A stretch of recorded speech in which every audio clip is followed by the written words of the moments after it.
और उत्तराखंड वक्फ बोर्ड जल्द ही राज्य में अपनी संपत्तियों से अवैध ढांचों को हटाने की तैयारी में जुटी हुई है। बोर्ड की आधा से ज्यादा संपत्ति पर अवैध तरीके से कब्जा किया गया है, जिसको लेकर लगातार वक्फ बोर्ड के अध्यक्ष शादाब शम्स कार्रवाई करने में जुटे हुए हैं। वक्फ बोर्ड की संपत्तियों पर कब्जा करने वालों की फहरियत काफी लंबी है, और जिसमें मुस्लिम समुदाय के धर्मगुरु और राजनीतिक दलों के नेताओं का भी एक बड़ा हाथ है। इसी पर देखिए हमारी एक रिपोर्ट।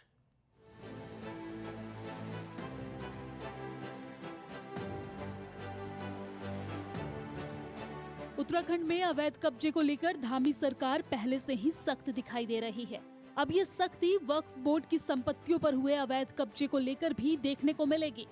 वक्फ बोर्ड की जमीन पर अवैध तरीके से कब्जे किए गए हैं, जिसको छुड़ाने के लिए लगातार वक्फ बोर्ड के अध्यक्ष जद्दोजहद कर रहे हैं, जिसमें कई लोगों के नाम भी सामने आ रहे हैं।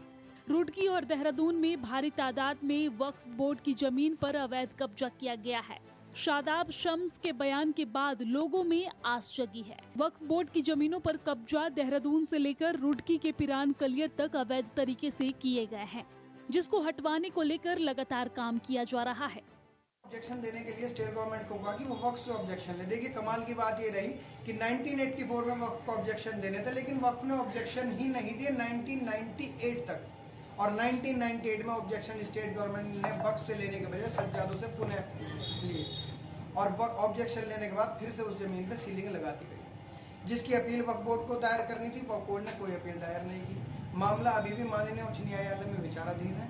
जो मेला भूमि है दरगाह साबिर पाक की मेला भूमि है, जिसमें अभी ये मुकदमे चल रहे हैं, तो इसमें जब से सादात समझी आए हैं, इसमें इतनी जान डाल दी है इन्होंने कि अब लग रहा है कि दरगाह साबिर पाक की ज़मीन रहेगी। और जो सादात समझी ने कहा है कि कलर की जो जनता है, कलर की एक एक जनता और जो जनप्रतिनिधि उनके साथ हैं, कि जो कलर की जनता है कह रहे हैं खून से लेटर लिखने के लिए एक बार उनका इशारा हो जाए, खून से लेटर नहीं, हम उनको खून में नहला देंगे। चेयरमैन साहब के बयान आने के बाद जो साबिर पाक के यहाँ चाहने वाले हैं, जो आस्था का मामला है, जो वे लोग गम झेल रहे थे कि जमीन जाने वाली है, उन्हें भ्रमित किया जा रहा था, तो चेयरमैन के बयान आने से उनके दिल को जो तसल्ली मिली, उनकी आस्था का मामला था, उससे वे लोग बहुत खुश हैं। और उन्हें इस बात का यकीन है कि हमारे माननीय चेयरमैन साहब इस लड़ाई को पूरे जोर शोर और तरीके से लड़ रहे हैं। और उन्हें ये उम्मीद जगी है कि जो साबिर पाक की ये मेला वाली भूमि है,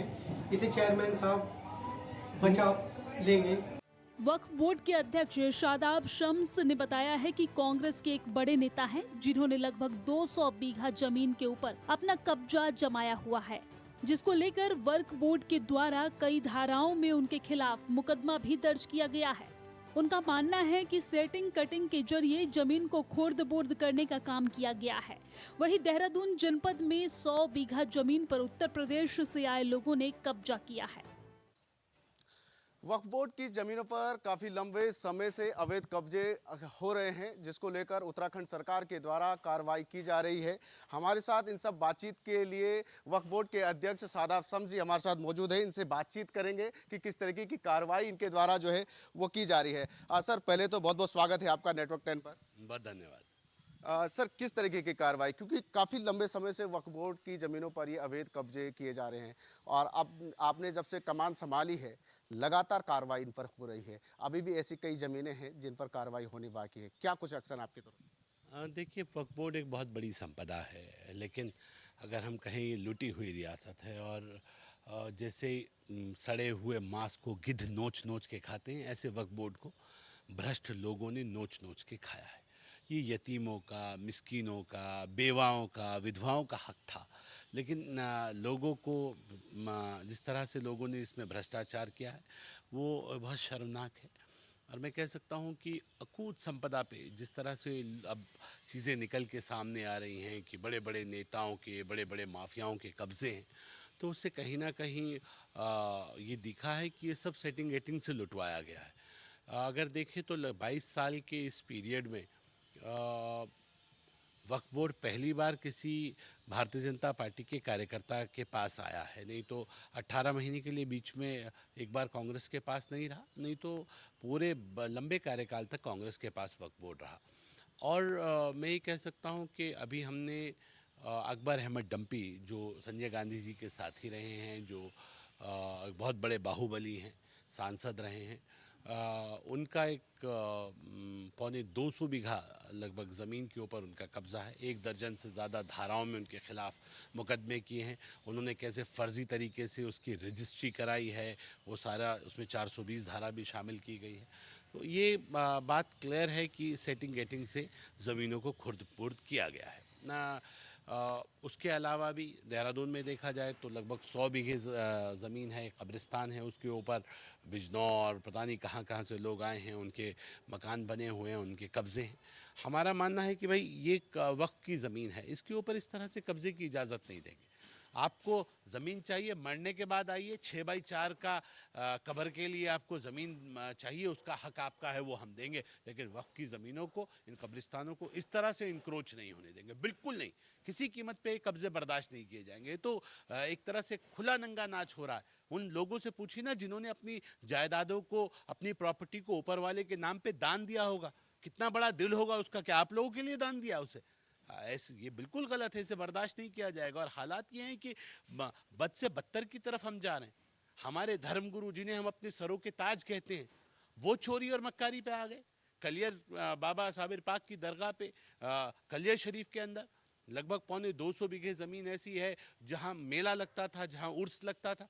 उस ज़मीन के ऊपर जो वहां अपने आप को खादिम कहते थे, सज्जादे कहते थे कि हम खादिम हैं, उनके बड़े कहते थे हमारे बदन के कपड़े भी साबिर पाक के हैं। आज वो लोग ज़मीन के ऊपर मालिकाना हक जता रहे हैं। अब जो अपने आप को नौकर कहता था वो मालिक बन के दिखा रहा है। वो ये कह रहा है कि ये प्रॉपर्टी के मालिक हम हैं।